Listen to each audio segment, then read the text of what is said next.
யோவான் எழுதின சுவிசேஷம் 4ஆம் அதிகாரம். யோவானை பார்க்கிலும் இயேசு அநேகம் பேரை சீஷராக்கி ஞானஸ்நானம் கொடுக்கிறார் என்று பரிசேயர் கேள்விப்பட்டதாக கர்த்தர் அறிந்தபோது யூதேயாவை விட்டு மறுபடியும் கலிலேயாவுக்கு போனார். இயேசுதாமே ஞானஸ்நானம் கொடுக்கவில்லை, அவருடைய சீஷர்கள் கொடுத்தார்கள். அவர் சமாரியா நாட்டின் வழியாய் போக வேண்டியதாய் இருந்தபடியால் யாக்கோபு தன் குமாரனாகிய யோசேப்புக்கு கொடுத்த நிலத்துக்கு அருகே இருந்த சமாரியாவில் உள்ள சீகார் எனப்பட்ட ஊருக்கு வந்தார். அங்கே யாக்கோபுடைய கிணறு இருந்தது. இயேசு பிரயாணத்தினால் இலைப்படைந்தவராய் அந்த கிணற்றின் அருகே உட்கார்ந்தார். அப்பொழுது ஏறக்குறைய 6ஆம் மணி வேளையாயிருந்தது. அவருடைய சீஷர்கள் போஜன பதார்த்தங்களை கொள்ளும்படி ஊருக்குள்ளே போயிருந்தார்கள். அப்பொழுது சமாரியா நாட்டாளாகிய ஒரு ஸ்திரீ தண்ணீர் மொள்ள வந்தாள். இயேசு அவளை நோக்கி, தாகத்துக்கு தா என்றார். யூதர்கள் சமாரியருடனே சம்பந்தம் களவாதவர்களானபடியால் சமாரியா ஸ்திரீ அவரை நோக்கி, நீர் யூதனாயிருக்க சமாரியா ஸ்திரீயாகிய என்னிடத்தில் தாகத்துக்கு தா என்று எப்படி கேட்கலாம் என்றாள். இயேசு அவளுக்கு பிரதியுத்தரமாக, நீ தேவனுடைய ஈவையும் தாகத்துக்கு தா என்று உன்னிடத்தில் கேட்கிறவர் இன்னார் என்பதையும் அறிந்திருந்தாயானால் நீயே அவரிடத்தில் கேட்டிருப்பாய், அவர் உனக்கு ஜீவ தண்ணீரை கொடுத்திருப்பார் என்றார். அதற்கு அந்த ஸ்திரீ, ஆண்டவரே, மொண்டு கொள்ள உம்மிடத்தில் பாத்திரமில்லையே, கிணறும் ஆழமாயிருக்கிறதே, பின்னே எங்கே இருந்து உமக்கு ஜீவ தண்ணீர் உண்டாகும்? இந்த கிணற்றை எங்களுக்கு தந்த நம்முடைய பிதாவாகிய யாக்கோபை பார்க்கிலும் நீர் பெரியவரோ? அவரும் அவர் பிள்ளைகளும் அவர் மிருக ஜீவன்களும் இதிலே குடித்ததுண்டே என்றாள். இயேசு அவளுக்கு பிரதியுத்தரமாக, இந்த தண்ணீரை குடிக்கிறவனுக்கு மறுபடியும் தாகம் உண்டாகும். நான் கொடுக்கும் தண்ணீரை குடிக்கிறவனுக்கோ ஒரு காலும் தாகம் உண்டாகாது. நான் அவனுக்கு கொடுக்கும் தண்ணீர் அவனுக்குள்ளே நித்திய ஜீவகாலமாய் ஊறுகிற நீரூற்றாயிருக்கும் என்றார். அந்த ஸ்திரீ அவரை நோக்கி, ஆண்டவரே, எனக்கு தாகம் உண்டாகாமலும் நான் இங்கே மொண்டு கொள்ள வராமலும் இருக்கும்படி அந்த தண்ணீரை எனக்கு தர வேண்டும் என்றாள்.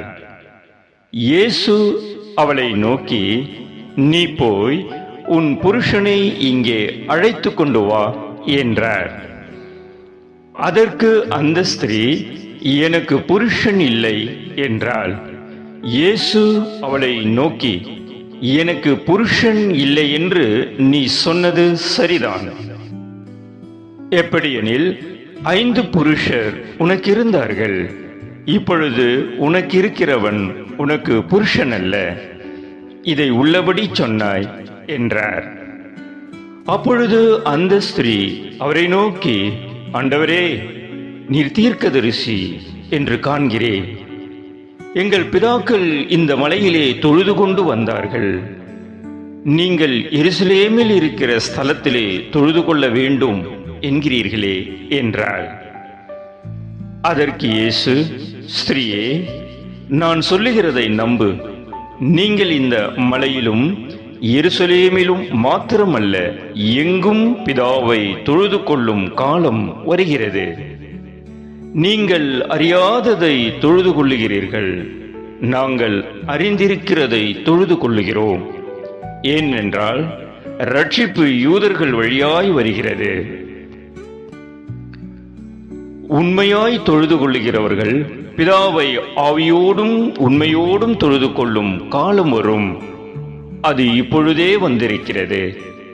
தம்மை தொழுது கொள்ளுகிறவர்கள் இப்படிப்பட்டவர்களாய் இருக்கும்படி பிதாவானவர் விரும்புகிறார். தேவன் ஆவியாயிருக்கிறார். அவரை தொழுது கொள்ளுகிறவர்கள் ஆவியோடும் உண்மையோடும் அவரை தொழுது கொள்ள வேண்டும் என்றார்.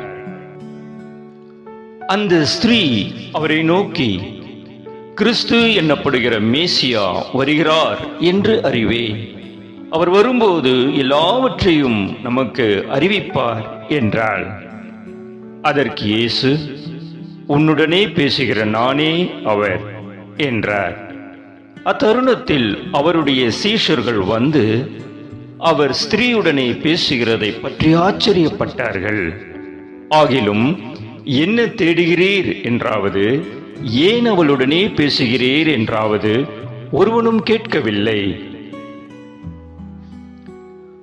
அப்பொழுது அந்த ஸ்திரீ தன் குடத்தை வைத்துவிட்டு ஊருக்குள்ளே போய் ஜனங்களை நோக்கி, நான் செய்த எல்லாவற்றையும் ஒரு மனுஷன் எனக்கு சொன்னார், அவரை வந்து பாருங்கள், அவர் கிறிஸ்துதானோ என்றாள்.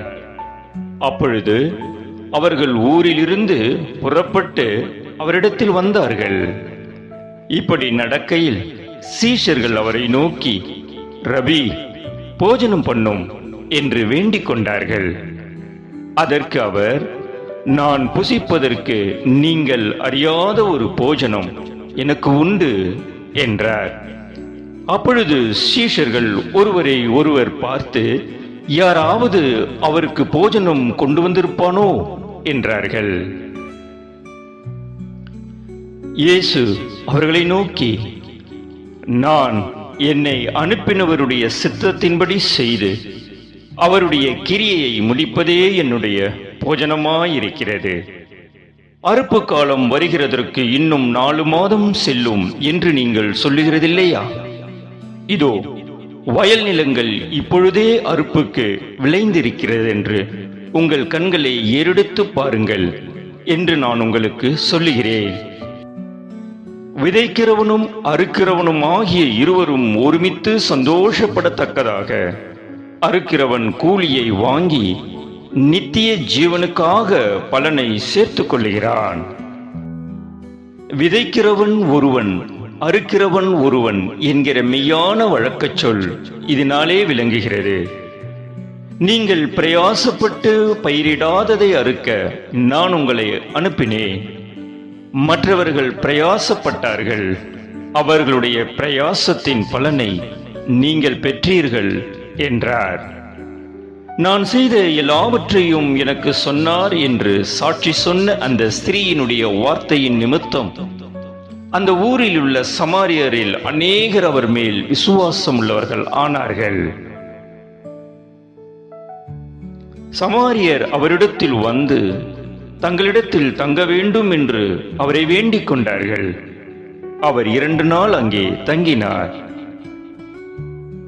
அப்பொழுது அவருடைய உபதேசத்தின் நிமித்தம் இன்னும் அநேகம் பேர் விசுவாசித்து அந்த ஸ்திரீயை நோக்கி, உன் சொல்லின் நிமித்தம் அல்ல, அவருடைய உபதேசத்தை நாங்களே கேட்டு அவர் மெய்யாய் கிறிஸ்துவாகிய உலக இரட்சகர் என்று அறிந்து விசுவாசிக்கிறோம் என்றார்கள். 2 நாளைக்கு பின்பு அவர் அவ்விடம் விட்டு புறப்பட்டு கலிலேயாவுக்கு போனார். ஒரு தீர்க்கதரிசிக்கு தன் சொந்த ஊரிலே கனமில்லை என்று இயேசுதாமே சொல்லியிருந்தார். அவர் கலிலேயாவில் வந்தபோது எருசலேமில் பண்டிகையிலே அவர் செய்த எல்லாவற்றையும் பார்த்திருந்த கலிலேயர் அவரை ஏற்றுக்கொண்டார்கள். அவர்களும் பண்டிகைக்கு போயிருந்தார்கள். பின்பு இயேசு தாம் தண்ணீரை திராட்சரசமாக்கின கலிலேயாவில் உள்ள கானா ஊருக்கு மறுபடியும் வந்தார். அப்பொழுது கப்பர்நகூமிலே ராஜாவின் மனுஷரில் ஒருவனுடைய குமாரன் வியாதியாயிருந்தான். இயேசு யூதேயாவிலிருந்து கலிலேயாவுக்கு வந்தார் என்று அந்த மனுஷன் கேள்விப்பட்டபோது அவரிடத்திற்கு போய் தன் மகன் மரண அவஸ்தையாயிருந்தபடியினாலே அவனை குணமாக்கும்படிக்கு வரவேண்டும் என்று அவரை வேண்டிக் கொண்டான். அப்பொழுது இயேசு அவனை நோக்கி, நீங்கள் அடையாளங்களையும் அற்புதங்களையும் காணாவிட்டால் விசுவாசிக்க மாட்டீர்கள் என்றார். அதற்கு ராஜாவின் மனுஷன், ஆண்டவரே, என் பிள்ளை சாகிறதற்கு முன்னே வரவேண்டும் என்றான். இயேசு அவனை நோக்கி, நீ போகலாம், உன் குமாரன் பிழைத்திருக்கிறான் என்றார். அந்த மனுஷன் இயேசு சொன்ன வார்த்தையை நம்பி போனான். அவன் போகையில் அவனுடைய ஊழியக்காரர் அவனுக்கு எதிர்கொண்டு வந்து, உம்முடைய குமாரன் பிழைத்திருக்கிறான் என்று அறிவித்தார்கள். அப்பொழுது எந்த மணி நேரத்தில் அவனுக்கு குணமுண்டாயிற்று என்று அவர்களிடத்தில் விசாரித்தான். அவர்கள், நேற்று 7ஆம் மணி நேரத்தில் ஜுரம் அவனை விட்டது என்றார்கள். உன் குமாரன் பிழைத்திருக்கிறான் என்று இயேசு தன்னுடனே சொன்ன மணி நேரம் அதுவே என்று தகப்பன் அறிந்து அவனும் அவன் வீட்டார் அனைவரும் விசுவாசித்தார்கள். இயேசு யூதேயாவிலிருந்து கலிலேயாவுக்கு திரும்பி வந்த பின்பு இது அவர் செய்த 2ஆம் அற்புதம்.